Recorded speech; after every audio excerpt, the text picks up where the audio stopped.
Man, I was sitting back watching one of my favorite YouTube personalities, and he had this episode where he was hanging out with his girl, and it was her birthday, and he surprised her. It seemed like that surprise, and through that interaction of the little skit, he learned he was a side dude, and made me think about a few phases in my life when I was a side dude, you know, because, boy, I've been through some things.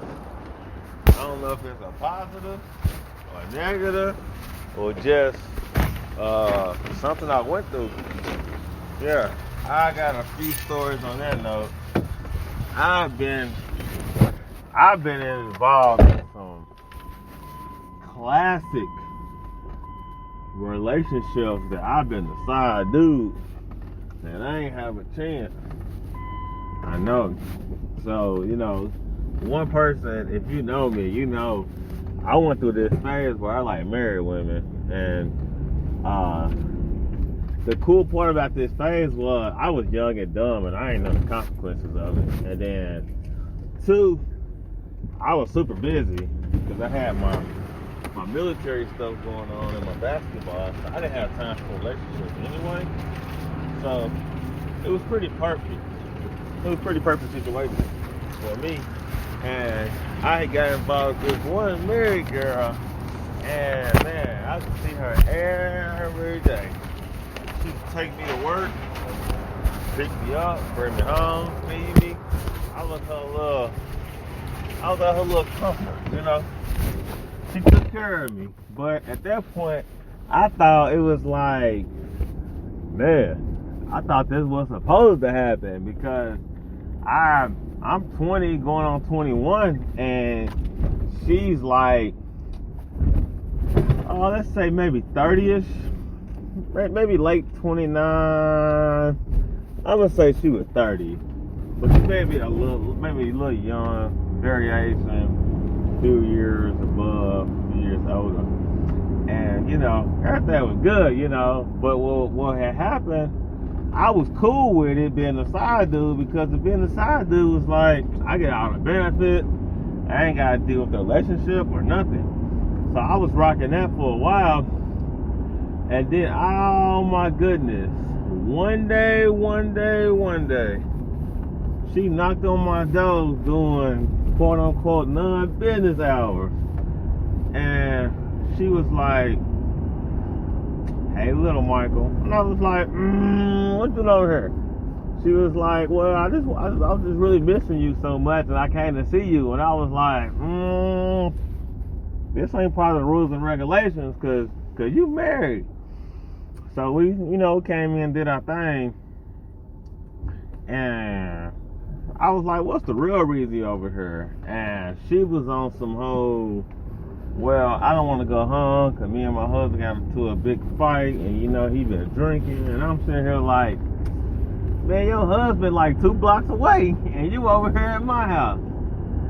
And she was like, yeah, but, you know, he know me and you friends. And I'm like,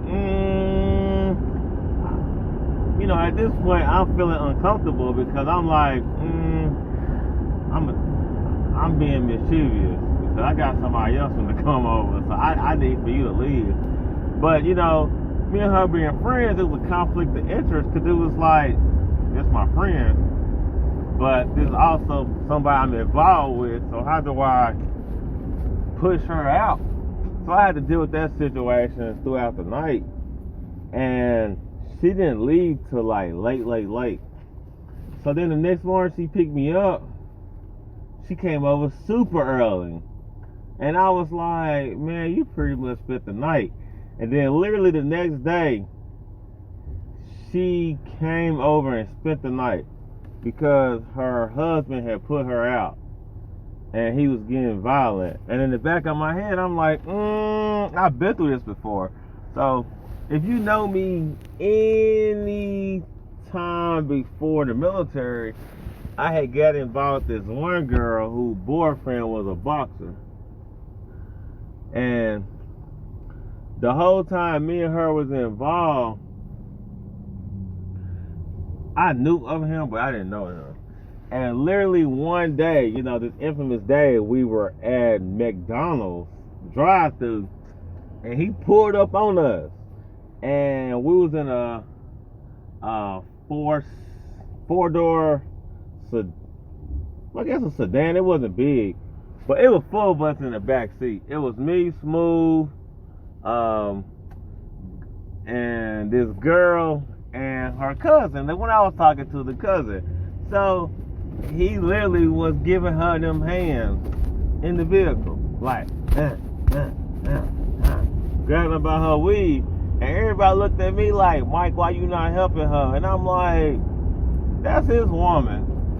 He's a boxer, and this ain't even got nothing to do with me, low key, cause he ain't whooping her ass cause she with me. He whooping her ass because she ain't where she's supposed to be. So I'm sitting here like, that could have been me fighting a dude over a girl. And I'm like, man, I can't fight no dude over no girl that ain't mine. So as a side dude, you have to really be cautious when you're in these situations, because you fight for what ain't yours. It ain't yours, somebody else's. So when I was in those situations, I learned something a lot. I'm like, don't put yourself in a situation where you got to defend something that you don't want. So I later was dating another married woman when I was in graduate school, but me and her relationship was a little different. It was a more, I think it's more of an educational type relationship. Like, she was into doing certain things in school, and I was into doing other things, and we just did a lot of collaboration. So it was like no intimacy, but she had a relationship. She was married, and who she was married to didn't know about me and was not gonna find out about me. But I had my moments where, yeah. So I was more of a Speckabelly, So me and her to talk, we still talk probably like every 6 months, maybe now. But like when we talk now, it's clearly on some just a little fling, So being a side dude is definitely stressful. And sometimes you find yourself being a side dude when you trying to get something from her, but you don't know exactly what you want, but you want something, but you don't know how to communicate what you want. So you just take what you can take. But and that relationship is not open. And if you can't be in an open relationship, you shouldn't really be in a relationship. So that's what I've definitely learned as I've gotten older and involved in relationships is, if you can't be open, you shouldn't be doing anything at all. So that's why I like to keep myself at nowadays. If we can't be open, I don't want to do anything. And if that's going to be the best way for us to survive, that's the best way that we're going to survive. Are you going to let me go through here? Yeah, I'm doing some illegal driving right now. Yeah, I ain't finna walk around. I'm picking up Zoe. I ain't about to walk around this whole school when I got me a good park right here. So yeah, that's definitely going to be the positive move. Don't do these side chicks.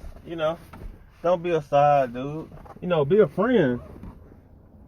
You know what I'm saying? Definitely be a friend, but don't put yourself in these side relationships that has no ending.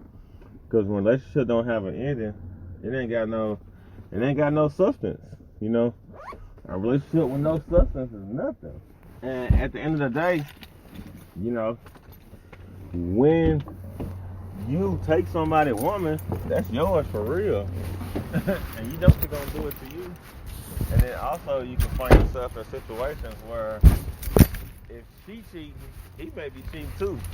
And when two people cheating, that junk don't end good for nobody, because whoever gets caught first, not good. And then once that person gets caught and the other person still cheating, they ain't gonna stop cheating. They gonna have more of a incentive to cheat, because it's like, well, you doing it, I'm doing it. So I definitely would say try to stay away from those toxic, unhealthy relationships where a woman feel like she got to cheat. Now, there's a difference between a friend on the side, a boyfriend number two, and cheating.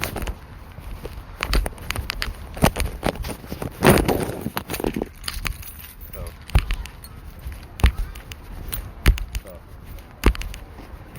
boyfriend number two is like y'all both equal. You feel me? Cheating is when you can't be open in the public at any time, and it's like the whole relationship is mischievous and negative. So yeah, so that's what we just gonna focus now. All right, peace out, holla.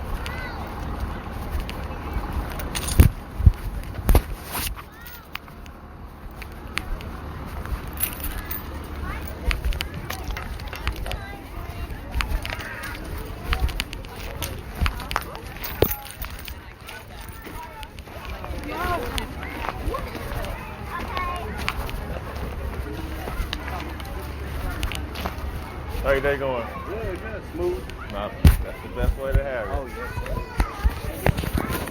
No problem. I know, man. I feel you there.